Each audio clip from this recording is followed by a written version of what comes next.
Hello students. हम लोगों ने चैप्टर 2 जो है और फर्स्ट जो है हम कंप्लीट कर चुके हैं। अभी आज जो हम शुरू कर रहे हैं वो है हमारा चैप्टर 3।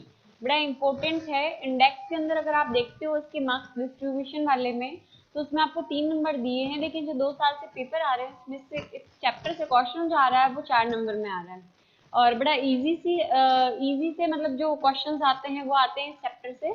तो आप इसको अच्छे से अगर पढ़ते हैं तो इसमें इस चैप्टर के जो मार्क्स है वो आपके कहीं नहीं जाते। तो आज हम लोग ये शुरू करेंगे। छोटा सा चैप्टर है, ज़्यादा लॉन्ग नहीं है, लेकिन हाँ समझने लायक चैप्टर है, ध्यान से पढ़ने लायक। ठीक है, तो देखो सबसे पहले नाम है हमारा चैप्टर का अनुवांशिकी। चैप्टर 3 अनुवांशिकी। तो बिल्कुल नई चीज है। क्या होता है अनुवांशिकी? तो जो अनुवांशिकी होती है वो जीव विज्ञान की शाखा है। विज्ञान में हम लोग ने 9th में पढ़ा है कि 3 स्ट्रीम्स होती है। कौन कौन सी 3 स्ट्रीम्स होती है बेटा विज्ञान में? फिजिक्स होती है, केमिस्ट्री होती है और बायोलॉजी होती है। बायोलॉजी को हिंदी में क्या बोलते हैं हम? जीव विज्ञान, है ना। तो जो जीव विज्ञान है उसकी ऐसी शाखा है, मतलब जीव विज्ञान को भी क्या किया गया है, फर्दर डिवाइड कर दिया गया है। तो जीव विज्ञान की वह शाखा जिसमें सजीवों के लक्षणों की अनुवांशिकता व विभिन्नताओं के बारे में अध्ययन किया जाता है। यानी जीवों के बीच में जो अंतर पाया जाता है। जैसे कि अगर मैं एक एग्जांपल दूं, आपके पेरेंट्स हैं, ठीक है, मम्मी पापा तो एक ही है ना, लेकिन फिर भी आपके जो भाई बहन है वो एग्जैक्ट आपके जैसे दिखते हैं क्या? नहीं। कुछ चीजें सिमिलर हो सकती है, आंखें सिमिलर हो सकती है, नाक सिमिलर हो सकती है, होठ ऐसे हो सकते हैं, बट एक जैसे हैं क्या? होने तो एक जैसे चाहिए थे ना, कि क्योंकि जनक दोनों के एक है, दोनों के पेरेंट्स एक है ना, जो इनको जन्म देने वाले हैं वो एक है। लेकिन ऐसा नहीं होता है ना। तो क्या है, दोनों जो ब्रदर एंड सिस्टर है उसमें क्या है, अंतर है, विभिन्नता है ना। दिखने में भी अलग है, उसके बाद उनके जो बिहेव करने का तरीका है वो भी अलग है। तो जीवों में क्या होती है, विभिन्नता पाई जाती है ना। तो एक तो विभिन्नता और एक अनुवांशिकता। अनुवांशिकता को ही वंशागति की टर्म में हम ले सकते हैं हेरिडिटी। यानी इसके अंदर हम पढ़ते हैं कि कैसे लक्षण जो है वो पेरेंट्स यानी जो माता पिता होते हैं उनसे, जो उनके बेबीज होते हैं, है ना, बच्चे जो होते हैं उनमें कैसे जाते हैं। ठीक है, तो जो उनमें जाने की क्रिया होती है ना, किससे, लक्षण क्या है, किससे किस में जाएंगे, जो भाई लक्षण वहीं से आएंगे जिन्होंने जन्म दिया है। तो माता पिता से बच्चों में जो लक्षण जाने की क्रिया है वो क्या कहलाती है, अनुवांशिकता कहलाती है, या इसको हम यहाँ पे वंशागति या हेरिडिटी भी बोल सकते हैं। डेफिनेशन दोनों की सेम बनेगी। ठीक है, तो यही है कि जीव विज्ञान की वह शाखा जिसमें दो चीजों पे फोकस करना है। डेफिनेशन में किसका अध्ययन कर रहे हैं, एक तो अनुवांशिकता और एक विभिन्नता। विभिन्नता से क्या मतलब है, जीवों में पाया जाने वाला अंतर। ठीक है, और अनुवांशिकता का क्या मतलब है, लक्षणों का जनकों से किस में आना, संतति में, यानी पेरेंट्स से किस में आना, बच्चों में आना। तो ये सब चीजों के बारे में हम जो अध्ययन करते हैं वो अध्ययन करने की शाखा क्या कहलाती है, अनुवांशिकी कहलाती है। इंग्लिश में इसको जेनेटिक्स कहते हैं। जेनेटिक्स शब्द का निर्माण इस जीन शब्द से हुआ है। किससे, जीन शब्द से। और ये जीन जो है वो कौन सी भाषा का शब्द है, ग्रीक भाषा का शब्द है। समझ में आ गया? तो अनुवांशिकी जीव विज्ञान की वह शाखा है जिसके अंदर हम लोग क्या करते हैं बेटा, दो चीजों के बारे में अध्ययन करते हैं। पहला अनुवांशिकता, दूसरा विभिन्नता। अनुवांशिकता में क्या होता है कि पेरेंट्स से लक्षण जो है वो बच्चों में किस तरह से जाते हैं वो पढ़ते हैं हम। और विभिन्नता मतलब एक ही पेरेंट्स के बच्चे होने के बावजूद भी हम एक जैसे बिल्कुल एग्जैक्ट क्यों नहीं है उसके बारे में पढ़ते हैं। समझ आ गया? तो ये होती है क्या, अनुवांशिकी। अब 1 नंबर का क्वेश्चन आपको पूछा जा सकता है कि अनुवांशिकी शब्द जो है वो सबसे पहले किसने दिया? तो बैटसन के द्वारा 1905 के अंदर दिया गया। अनुवांशिकी शब्द किसने दिया? बैटसन। ठीक है, बैटसन के द्वारा 1905 में दिया गया। तो ये हो गई फर्स्ट डेफिनेशन। समझ में आ गया? अब ये अनुवांशिकी के बारे में ही पूरा चैप्टर है। फिर उसके बाद आते हैं अनुवांशिक लक्षण किन्हें कहेंगे। तो मैंने कहा यहाँ पेरेंट है, ठीक है, पेरेंट मतलब माता ले लो। माता की आंखों का कलर कैसा है, भूरा, और ये सेम उसके बच्चे में आंखों का कलर कैसा हो गया, भूरा। तो ये भूरे रंग का क्या है, भूरा रंग क्या है, एक लक्षण है। भूरा रंग क्या है? आंखों का भूरा रंग एक लक्षण है जो कि किस में जा रहा है? पेरेंट से किस में जा रहा है? बच्चे में। यानी ये एक पीढ़ी हो गई और ये दूसरी पीढ़ी हो गई, तो लक्षण किस में जा रहे हैं? एक पीढ़ी से दूसरी पीढ़ी में। तो ऐसा लक्षण जो एक पीढ़ी से क्या होता है? दूसरी पीढ़ी में जाता है। ऐसे लक्षण जिनका संचरण, संचरण मतलब जाना, एक पीढ़ी से दूसरी पीढ़ी में होता है, उन लक्षणों को हम क्या कहेंगे बेटा? अनुवांशिक लक्षण के नाम से जानेंगे। एग्जाम्पल दिया मैंने कि माँ का कलर, माँ की आंखों का कलर भूरा है और बच्चों का क्या हो गया? भूरा। दैट मीन माँ से भूरी आंखों का लक्षण किस में आया है? बच्चे में।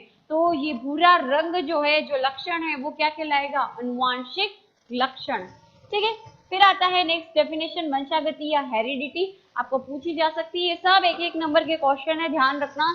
एक एक नंबर की डेफिनेशन, एक एक नंबर के क्वेश्चन, ये समझ लेना, इंपॉर्टेंट है। अब बताए वंशागति, हेरिडिटी, या आपको अनुवांशिकी नहीं, किसकी पूछ ले? अनुवांशिकता,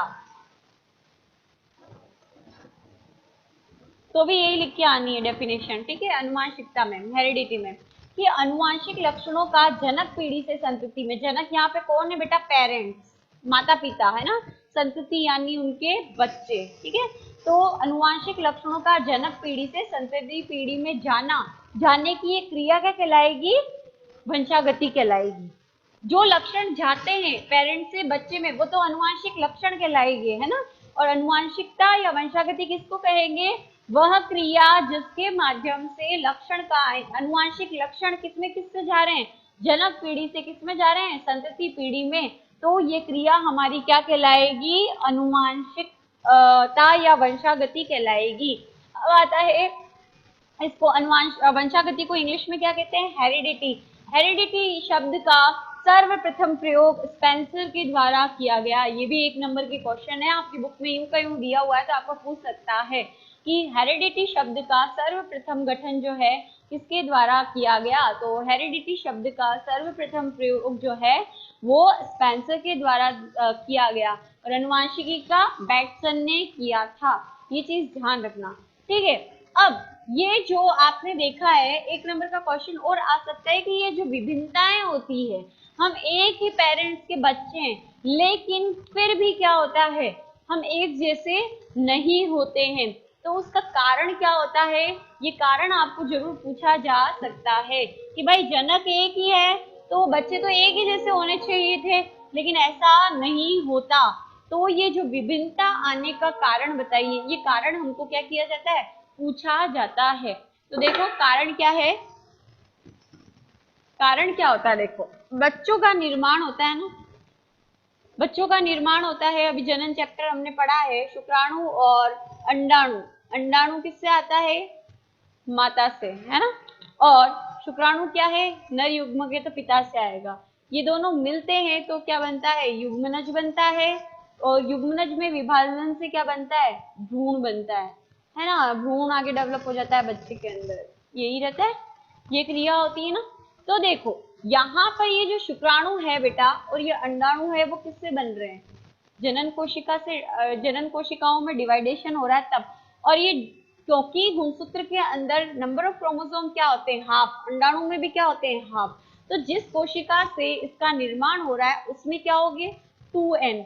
और अर्धसूत्री विभाजन हो जाएगा तब जाकर ये क्या हो जाएंगे? गुणसूत्र क्या हो जाते हैं? आधे। हम लोगों ने पढ़ा है ना कि जब भी अर्धसूत्री विभाजन होता है तो गुणसूत्र क्या हो जाते हैं? आधे। और किस कोशिका में? जो जनन कोशिका होती है उनमें विभाजन होता है, और क्या होता है? शुक्राणु और अंडाणु बनते हैं, n और n half half number of chromosome, तब जाके बच्चे में 2n आ जाते हैं, भ्रूण भी 2n, और फिर ये 2n हो जाता है। समझ आ रहा है? तो जब ये अर्धसूत्री विभाजन होता है तो क्या होता है? ये गुणसूत्र है इस तरीके से, है ना। तो ये गुणसूत्र क्या करते हैं? जैसे ये खंड है, इसको मैं बोलूं, ये गुणसूत्र ए है और ये बी। समजात गुणसूत्र होते हैं एक जैसे, साइज और आकार और रमाप एक जैसा होता है ना। तो इस अर्धसूत्री विभाजन के समय जब केंद्रक डिवाइड हो रहा होता है उस समय क्या होता है? ये गुणसूत्र अपने खंड चेंज कर लेते हैं, एक दूसरे से जुड़ जाते हैं। मतलब इस वाले का खंड तो इधर आ जाएगा और इस वाले का कुछ हिस्सा क्या हो जाएगा? इधर चला जाएगा, यानी इसका इधर आ गया और इसका इधर आ गया। तो ये क्रिया कहलाती है क्रॉसिंग ओवर। क्या कहलाती है? Crossing over. हिंदी में बात करूं तो बोला जाता है सॉरी जीन विनिमय। क्या बोला जाता है? जीन विनिमय बोला जाता है। तो जीन विनिमय की क्रिया की वजह से क्या होता है? जीवों में विभिन्नताएं आती है। आगे समझ में? तो इस वजह से जीवों में विभिन्नता आती, इसीलिए जब भी ये शुक्राणु और अंडाणु बनते हैं, कौन से विभाजन के फलस्वरूप बनते हैं बेटा? अर्धसूत्री विभाजन। अर्धसूत्री विभाजन जब हो रहा है तो गुणसूत्र अपने खंड क्या कर लेते हैं? चेंज कर लेते हैं। मतलब ये गुणसूत्र है, इस गुणसूत्र इसका हिस्सा थोड़ा सा इधर चला जाएगा और इसका हिस्सा इधर चला जाएगा। तो इस क्रिया को जीन विनिमय बोलते हैं। और इस जीन विनिमय के कारण क्या आती है? विभिन्नताएं आती है। तो ये 1 नंबर में पूछ सकता है कि जीवों में विभिन्नताएं क्यों आती है? तो किस क्रिया की वजह से? जीन विनिमय के कारण, अर्धसूत्री विभाजन के दौरान होने वाले जीन विनिमय के कारण। ठीक है, समझ आ गया? ये 1 नंबर का क्वेश्चन था। फिर आता है अनुवांशिकी के जनक किन्हें कहा जाता है? ये 1 नंबर का क्वेश्चन है। अनुवांशिकी देखी कि जीव विज्ञान की वह शाखा, अनुवांशिकता अलग है बेटा और अनुवांशिकी अलग है। अनुवांशिकी का मतलब जो चैप्टर का नाम है वो क्या है? कि जीव विज्ञान की वह शाखा जिसके अंदर हम क्या करते हैं? जीवों में पाई जाने वाली विभिन्नता और अनुवांशिकता का अध्ययन करते हैं, है ना। तो अनुवांशिकी के जनक किन्हें कहा जाता है? सर ग्रेगर जॉन मेंडल को कहा जाता है। ठीक है, क्योंकि इन्होंने ही अनुवांशिकी के संबंधित जो प्रथम नियम दिए थे वो दिए थे। इन्होंने ही अनुवांशिकी से रिलेटेड जो काम किया था सबसे पहले, इसीलिए इन्हें कहा जाता है। जन्म इनका 22 जुलाई 1822 के अंदर ऑस्ट्रेलिया के सिलिसियन गांव के अंदर हुआ था। समझ आ रहा है? ऑस्ट्रेलिया के अंदर एक प्रांत था जिसका नाम था हेजनडॉर्फ। ठीक है, क्या नाम था? हेजनडॉर्फ। इस गांव के, इस प्रांत के कौन से गांव में? ऑस्ट्रिया गांव जो है उसके अंदर इनका जन्म हुआ था। उसके बाद ये क्या है, इन्होंने दर्शन शास्त्र के अंदर 1842 के अंदर क्या किया? अपना कोर्स किया, पढ़ाई किया दर्शन शास्त्र के अंदर। लेकिन फिर क्या हो गया? दर्शन शास्त्र पढ़ा है, यानी जो धार्मिक बातें होती है, जो आध्यात्म से रिलेटेड बातें होती हैं, जिसके अंदर आत्मा, ईश्वर, इसके बारे में हम लोग पढ़ते हैं, तो उससे रिलेटेड काम किया इन्होंने। फिर ये क्या हो गए कि ऑस्ट्रेलिया के ब्रूम शहर के अंदर जाके और ये पादरी बन गए। पादरी पता है ना, फादर जिसको बोलते हैं। तो जो ऑस्ट्रेलिया के ब्रूम शहर था उसके अंदर गए और वहां ब्रूम शहर में जाकर एक पादरी का काम करने लगे। ठीक है, काम करने लग गए। उसके बाद वहां पर उन्होंने क्या किया? वहां का जो उनकी चर्च थी, ठीक है, क्रिश्चियन लोग कहाँ पूजा करते बेटा? चर्च में, है ना। तो चर्च जो थी वहां पर वो फादर का काम कर रहे थे। जैसे अपने आप मंदिरों में क्या होते हैं? पंडित जी। वैसे ईसाई लोगों के जो मंदिर होता है उसको चर्च कहते हैं। और वहां पे क्या होते हैं? जो फादर्स होते हैं वो, तो वहां पे वो काम कर रहे थे। तो वहां जो उनकी चर्च का जो गार्डन था वहां पर उन्होंने क्या किया? मटर जो होता है, मटर का वैज्ञानिक नाम पूछा जाता है पाइसम सेटाइवम। ध्यान रखना, 1 नंबर का क्वेश्चन है। और हाँ, स्टार्टिंग में ही बता दे रही हूँ कि जब भी वानस्पतिक नाम आएगा आप लोग जाति और वंश, जाति पीछे लगती है, वंश पढ़े हो 9th के अंदर, है ना। द्विनाम पद्धति जो कि कैरोलस लिनियस ने दी है। तो वो जो द्विनाम पद्धति होती है उसमें पीछे हम किसका नाम लिखते हैं? जाति का। और आगे किसका लिखते हैं? वंश का। ठीक है, तो ये वंश और जाति के नाम को आपको अंडरलाइन करने, वरना मैं तो सीधे सीधे नंबर काट देती हूँ और 0 टिका देती हूँ। ध्यान रखना, क्योंकि बच्चे इस चीज को हमेशा गलत करके चलते हैं। क्लियरली बोल रही हूँ कि आपको जब भी वानस्पतिक नाम लिखना हो या वैज्ञानिक नाम लिखना हो तो आप क्या करोगे? अंडरलाइन करोगे, अदरवाइज आपका नाम लिखा हुआ गलत है। द्विनाम पद्धति पढ़ाई होगी 9th के अंदर और उसके अंदर आप लोगों ने रूल्स पढ़े होंगे। आ रही बात समझ में? तो आपको जरूर से करना है। तो उद्यान मटर जो है उस पे उन्होंने सिंस 1856, ठीक है, 1856 से 1863 लगभग 7-8 साल इन्होंने क्या किया? मटर पादप पे क्या किया? अपनी खोज की, है ना, कि मटर पादप के अंदर लक्षण जो है वो जनक से बच्चे में कैसे जा रहे हैं। इस तरह से उन्होंने क्या किया? एक्सपेरिमेंट किया, है ना। एक्सपेरिमेंट करने के बाद उन्होंने कुछ जो अनुवांशिकी से रिलेटेड उन्होंने मतलब अपने कुछ खोजें की कि कैसे पेरेंट्स से बच्चों में क्या करते हैं? लक्षण जाते हैं। और कैसे जनक में अलग अलग लक्षण होते हैं, यानी मान सपोज करो पापा क्या होते हैं, लंबे होते हैं, मम्मी छोटी होती है, तो बीच का क्यों नहीं होती साइज बच्चे की, बीच का होनी चाहिए कि छोटा और दोनों आ जाए, लेकिन छोटा और दोनों नहीं आ रहा, बच्चा या तो लंबा हो जाएगा या छोटा हो जाता है, ऐसा क्यों हो रहा है। ऐसी ऐसी कुछ खोजें उन्होंने की और अनुवांशिकता के 3 क्या किए, नियम दिए थे, ठीक है। और वो जो नियम है, वो जो उन्होंने अपनी खोज थी, इंपॉर्टेंट है ध्यान रखना, कभी आप कॉम्पिटिटिव एग्जाम भी देते हो, अगर आप लोग चाहे आगे चल के आर्ट्स लो चाहे कॉमर्स लो, लेकिन अगर आप गवर्नमेंट के लिए कोई कॉम्पिटिटिव एग्जाम की तैयारी करते हो तो वहाँ जनरल साइंस होती है और जनरल साइंस में ये टॉपिक जरूर आता है। तो वहां पर आपको पूछा जा सकता है कि किस मैगजीन के अंदर उन्होंने अपना, होता है ना जब भी कोई खोज होती है तो किसी मैगजीन के अंदर छापा जाता है, तो वहां पे भी उस टाइम जो है ऑस्ट्रिया के अंदर, सॉरी है ना, ऑस्ट्रिया के अंदर एक मैगजीन चलती थी जिसका नाम था ब्रून सोसाइटी ऑफ नेचुरल हिस्ट्री, ठीक है। इसके अंदर इन्होंने क्या किया, अपना जो वर्क है, अपना जो एक्सपेरिमेंट है, उसको क्या करवाया था, पब्लिश करवाया था, है ना।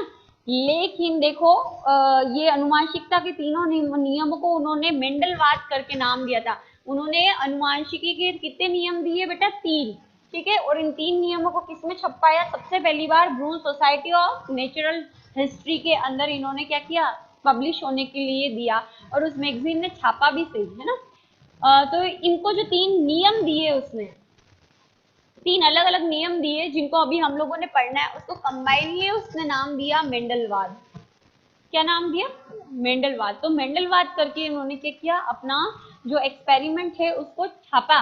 लेकिन बड़ी उस टाइम क्या था कि एक वैज्ञानिक थे जिनका नाम था डार्विन, ठीक है। उन डार्विन ने क्या किया, कुछ एक एक्सपेरिमेंट कर रहे थे कि भाई ये अलग अलग जातियां जो बनती है वो कैसे बनती है, इतने वेराइटी ऑफ जो एनिमल्स होते हैं वो हमको कैसे देखने को मिलते हैं। लाइक आप जैसे शिमला मिर्ची का एग्जांपल ले लो, शिमला मिर्च कितने तरीके की होती है, आप लोगों ने ग्रीन भी देखी होगी, रेड भी देखी होगी, येलो भी देखी होगी, है तो वो शिमला मिर्च, लेकिन उसकी अलग अलग क्या है, जातियां, है ना। तो जो डार्विन थे वो उस टाइम उन्होंने एक एक्सपेरिमेंट यही बताया था कि किस तरह से जातियों की क्या होती है, उत्पत्ति होती है ना। तो उसके बारे में वो बता रहे थे। तो जितने भी साइंटिस्ट थे उनका जो कंसंट्रेशन था वो किस तरफ था, डार्विन के प्रोग्राम की तरफ था। फिर ये जो हमारे मेंडल थे वो क्या थे, वैज्ञानिक तो थे नहीं, साइंस फील्ड के भी नहीं थे, क्यों, क्योंकि उन्होंने दर्शन शास्त्र पढ़ा था। तो लोगों ने वैसे भी ध्यान नहीं दिया कि साइंस का तो है नहीं, कुछ समझता है नहीं, पता नहीं क्या समझाने की कोशिश कर रहा है। फिर उसके बाद उन्होंने जो अपने बायोलॉजी काम उन्होंने बायोलॉजी से रिलेटेड किया, जीव विज्ञान से रिलेटेड, लेकिन उन्होंने जो अपने रिजल्ट दिए थे उसमें उन्होंने क्या किया, मैथमेटिक्स का प्रयोग किया। तो फिर मैथमेटिक्स, तो फिर जो लोग जो दूसरे साइंटिस्ट थे उन्होंने कहा कि बायो के अंदर मैथ्स का क्या काम है ना, बायो तो अलग सब्जेक्ट है, गणित अलग सब्जेक्ट है, ये पता नहीं मैथ्स को क्यों घुसा रहा है इसके अंदर। तो ऐसे कुछ रीजंस थे जिसकी वजह से जितना इनके इस काम को, हालांकि ये काम इनका सही था, आज भी इसी को मानते हैं हम लोग, लेकिन फिर भी कुछ ये तो 2-3 रीजंस थे। पहला रीजन था कि लोगों का ध्यान जो थे, साइंटिस्ट था उनका ध्यान किधर था, डार्विन के काम पे था, ठीक है। फिर इन्होंने ये क्योंकि दर्शन शास्त्री थे, बायो से रिलेटेड वर्क किया था, फिर उन्होंने बायोलॉजी के अंदर किसको कर दिया, किसको घुसा दिया, मैथ्स को घुसा दिया। तो ये जो कुछ रीजंस थे उसकी वजह से मेंडल के काम जो है उसको क्या हुआ, जितनी पब्लिसिटी मिलनी चाहिए थी, लोगों तक पहुंचना चाहिए था, उतना ये पहुंच नहीं पाया। बात समझ आ रही है बेटा। तो ये मेंडल का जो है मेंडल का जो वर्क है या मेंडल की जीवनी हम बोलेंगे, तो मेंडल की जो है 6 जनवरी 1884 के अंदर फिर इनकी क्या हो गई, डेथ हो गई। क्या, 6 जनवरी 1884 के अंदर इनकी डेथ हो गई। तो इस तरह से ये मेंडल की एक जीवनी दी हुई है। अभी हम लोग कुछ देखते हैं कि मेंडल ने 3 नंबर का क्वेश्चन आता है, सीधा सीधा उठा के सीधा क्वेश्चन पूछता है। हालांकि आजकल 4 का आने लग गया, बाकी 3 नंबर का क्वेश्चन आता है कि मेंडल की सफलता के कारण क्या थे। दूसरा क्वेश्चन आता है मेंडल ने मटर पादप का ही क्यों चुनाव किया, है ना। और मेंडल ने 3 नियम कौन से दिए, तो तीनों नियमों के नाम। इस तरह से एक एक नंबर में एक एक लाइन का आंसर है, ज्यादा नहीं है, लेकिन 3 पॉइंट लिखोगे सीधा 3 नंबर है आपको, है ना। तो अभी हम लोग वो देखते हैं कि मेंडल ने मटर पादप को ही क्यों चुना, मेंडल की सफलता के क्या कारण थे, है ना। ये मेंडल क्यों अपने एक्सपेरिमेंट में सक्सेस हो गया था कि उसने इतनी बड़ी, यानी उसने जो खोज की उसके आधार पर एक नई ब्रांच आ गई, किसकी, जीव विज्ञान की। तो वो अब हम लोग देखते हैं।